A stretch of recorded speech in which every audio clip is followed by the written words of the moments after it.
This is not me, y'all. I'm fighting for my life. Y'all killing me with this.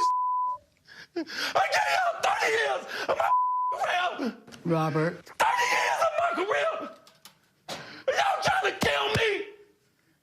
You killing me, man. This is not about music. I'm trying to have a relationship with my kids, and I can't do it. Y'all just don't want to believe the truth. You don't want to believe it. At this point, we briefly pause the interview to give Kelly a moment. His publicist helped calm him down. I hope this camera keep going. No, we're going to let the camera keep rolling. This is not, doesn't even make sense. Why would I hold all these women? Their mothers and fathers told me, we're going to destroy your career. R. Kelly, once at the top of the R&B game, producing hit after hit, being part of songs like Wonderful, Ignition, Hotel, and many other songs, recently was found guilty of sex trafficking charges. So let's break down the fall of this singer and talk about how he ended up having his meltdown and now facing a hefty amount of jail time. 1994. R. Kelly marries a 15-year-old girl called Aaliyah. The star was age 27, she was just 15. They got married at a secret ceremony in Chicago. A magazine discovered that she had lied about her age on the wedding certificate, listing herself as 18. A former tour manager for R. Kelly testified at his trial that he had bribed a government worker in 1994 to obtain a fake ID for Aaliyah so the singers could marry. For the rest of his career, Aaliyah dodged questions about the nature of her relationship. When people asked me, I tell them, hey, I don't believe all that mess. She told one interviewer, we are close and people took it the wrong way. 1996, R. Kelly was sued for emotional distress. Tiffany Hawkins sued R. Kelly for the personal injuries and emotional distress she suffered during a 3-year relationship with the star. In court document, she began having an intimate relationship with R. Kelly in 1991 when she was 15 and he was 24, and the relationship ended when she turned 18. According to the Chicago Sun-Times, Ms. Hawkins sought $10 million in damages but accepted a fraction of that amount, just $250K, when the case was settled in 1998. Kelly's spokeswoman said she had no knowledge of the accusations. In 2001, Tracy Sampson sued R. Kelly, accusing him of enticing her into an indecent sexual relationship when she was 17. The woman, a former intern at Epic Records, said she was treated as a personal sex object and a cast aside. He often tried to control every aspect of my life, including who I would see and where I would go, she said, and the case was settled out of court for an undisclosed sum, according to the New York Post. In 2002, 2 more cases. Kelly is sued by Patrice Jones, a Chicago woman who claimed impregnated her when she was underage and she was forced to have an abortion. Martina Woods, who also sued Kelly in this time, alleging he had videotaped them in an intimate way without her knowledge, and a recording was allegedly circulated on a sex tape sold by bootleggers under the title R. Kelly XXX. The star settled both cases out of court, paying undisclosed sums once again in return for non-disclosure agreement. R. Kelly was probably thinking at this point he can get away with this. Do what he wants to underage girls and then just pay them a lot of money to get rid of it, and it was working. To be honest with you, for years he was getting away with countless amounts of abuse, and it was just getting settled in court for money, and they was agreeing not to take action against the singer. Also in 2002, the star is charged with 21 counts of making child abuse videos involving various acts. The tapings and the acts of minors and him participating in them were all charges related to one girl born in September 1984. His arrest stemmed from a video that was sent anonymously to Chicago Sun-Times earlier that year. They had passed it on to police, who verified the authenticity with help from the FBI forensics. Kelly, who posted $750K bail, immediately denied the charges in an interview on MTV and later pleaded not guilty in court. It took 6 years for the case to come to trial. During the time, Kelly was released and he was widely successful with a lot of hit singles in this time. The jury eventually concluded they could not prove the girl on the tape was a minor, and R. Kelly was found not guilty of all counts. 2004, Kelly was charged with 12 counts of producing children's images in Florida, where he was arrested at his holiday home. These charges came after police seized the camera during the arrest, which allegedly contained images of the star doing stuff with an underage girl. The charges were dropped when a judge agreed with Kelly's defense team that the police lacked sufficient evidence to justify a search. 2017 to 2018, all the women from the past that he had done stuff to began to come out and speak to the press. There was even a documentary made not long after called Surviving R. Kelly. R. Kelly agreed to do a sit-down interview and address all the allegations, which will break down the interview now. I'm very tired of all of the lies. I've been hearing things and, and seeing things on the blogs and, I'm just tired. What are the lies that you're hearing that disturb you most? Oh my God. All of them. Got little girls trapped in the basement, helicopters over my house, trying to rescue someone that doesn't need rescuing because they're not in my house, handcuffing people, starving people. I have a harem, a cult. I don't even really know what a cult is, but I know I don't have one, When R. Kelly was targeted, a lot of the stuff at times was exaggerated, but other stuff was true, even how dark it was. It was hard to believe that a singer, an R&B singer who made people feel so good, would have done all these mad things. Have you done anything that you regret? Have you done anything wrong? Lots of things wrong when it comes to women that I apologize, but I apologize in those relationships at the time I was in the relationships. Have you broken any laws when it comes to women? Absolutely not. The 6-part series interviewed 50 people, family members, your former tour manager, numerous women who all claim that you abused them. Yeah. Are you saying everybody in that documentary was not telling the truth about you? Everybody? If you really look at that documentary, which I'm sure you have, I have. Everybody said something bad about me. Nobody said nothing good.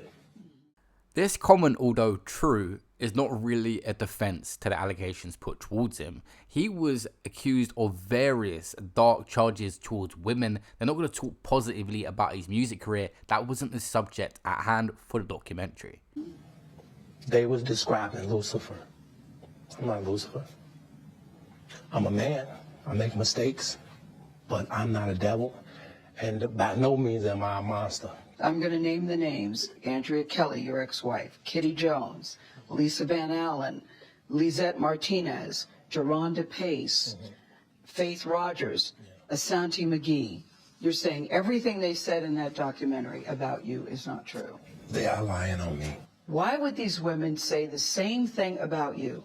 That you are controlling, that you are abusive, that you tell women when to eat, when to go to the bathroom, when they can sleep, where they can dress.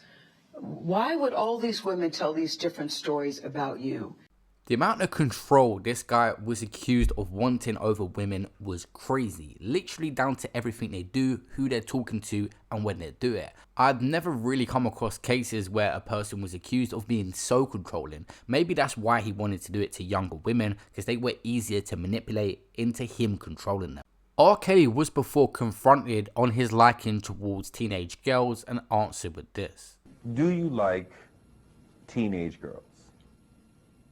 When you say teenage, how old are we talking? Girls who are teenagers. 19? 19 and younger.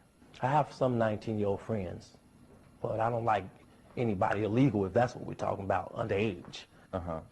Some people think that you like underage girls. What do you say to them? Well, those people that don't know Robert, they don't know me, so. I usually don't get into what people think about me, because all my career, even before the trial, people have had their opinions about Robert, and that's probably because it has a lot to do with me. I kind of shy away from the crowd, because I'm always in the studio, digging deep into the basement all the time of my house, creating music. So, people, when they don't know you and they can't really touch you like they could someone else, they seem to form opinions or have thoughts about you that they like to, Have you ever had sex with anyone under the age of 17? No. Never? No. I have to tell you, it's so hard to believe that based on all that we've read I'm gonna tell and you what the something, women Gail. have There's said one about you. I'm gonna What tell the you women have something. said about you. What women said about me. What women. So nobody's allowed to be mad at me and be scorned and lie on me. So they're lying on you. That's your explanation. They're lying on you. Absolutely. R. Kelly would then release a song which was 19 minutes long where he confessed a lot of stuff, but nothing really to incriminate him. He admitted liking young ladies, but not that he was a paedophile. He also denied running a sex cult. Kelly did admit to engaging in violent sexual encounters in the song in some lyrics. He compared himself to Bill Cosby and said he deserves more respect. And he thinks you can separate art from an artist. A lot of people are saying you shouldn't listen to his music because the kind of person that he is. And he also said he was a victim of sexual abuse himself. Despite the allegations facing him, Kelly says he still supports Time's Up, which is the Mute R. Kelly social media campaign against the star, and suggested he was targeted because he's famous, and also in a song admitted he had no money now. September 2021. R. Kelly has been found guilty of exploiting his superstar status to run a scheme to abuse women and children over the last 2 decades. This conviction would not have been possible without the bravery and resilience of R. Kelly's victims. I applaud their courage in revealing in open court the painful, intimate, and horrific details of their lives with him. Sentencing for the former R&B superstar is set to take place on the 4th of May, and it's said that he could spend the rest of his life behind bars. The jury found Kelly, whose full name is Robert Kelly, was the ringleader of a violent, corrupt scheme and lured women and children for him to abuse. The singer, who's known for his hit songs I Believe I Can Fly and Ignition Remix, was also found to have trafficked women between different US states. Along with 8 counts of sex trafficking, Kelly was found guilty of racketeering, a charge normally used against organized crime associates. During the trial, prosecutors detailed how managers, security guards, and other parts of his entourage members worked to assist him in his criminal enterprise. The court also heard how Kelly had illegally obtained paperwork to marry a girl who was just 15 in 1994, 7 years before the singer died in a plane crash. This young girl was also abused by R. Kelly when she was 13 or 14. The certificate leaked at the time listed her as 18 when they got married. Her 1994 debut album, Age Ain't Nothing But a Number, was produced and written by R. Kelly. Age Ain't Nothing But a Number gives away a lot. Many of the other allegations heard in the trial were laid out in the 2019 documentary we spoke about, Surviving R. Kelly. If you guys want to watch it, it will explain more about the other people that were prosecuting him. Victims were sometimes selected from his concert audiences or were enticed to join him after being offered to help with their music careers. But after joining his entourage, they found that they were subject to strict rules and aggressively punished if they violated what his team dubbed Rob's rules. Once all the allegations were put towards him, with all the different girls coming out, it was a swift decision by the jury of 7 men and 5 women. They took 9 hours over 2 days to reach a verdict, meaning they must have fairly united in their examination of the evidence. Right before the verdict was read, a handful of R. Kelly fans blasted his music outside the courthouse. I asked them how they felt after he was found guilty. They were visibly sad and told me they still supported him. After he was found guilty, R. Kelly's lawyers told the reporters that the singer did not expect to be found guilty. The government cherry-picked their version they thought would support the continuation of the narrative, said his lawyers. Why would we expect this verdict given with all the inconsistencies that we saw? Kelly is separately facing trial in Chicago on child images as well and different charges. He's also due in another state to face abuse charges, and at least 2 of former Kelly associates have pleaded guilty in separate cases related to attempts to silence Kelly's accusers. He could face up to life inside. May next year, there will be an update on this channel on what he gets, so stay posted. Make sure you subscribe to the channel with that notification bell. I'll see you guys on the next one. Peace out.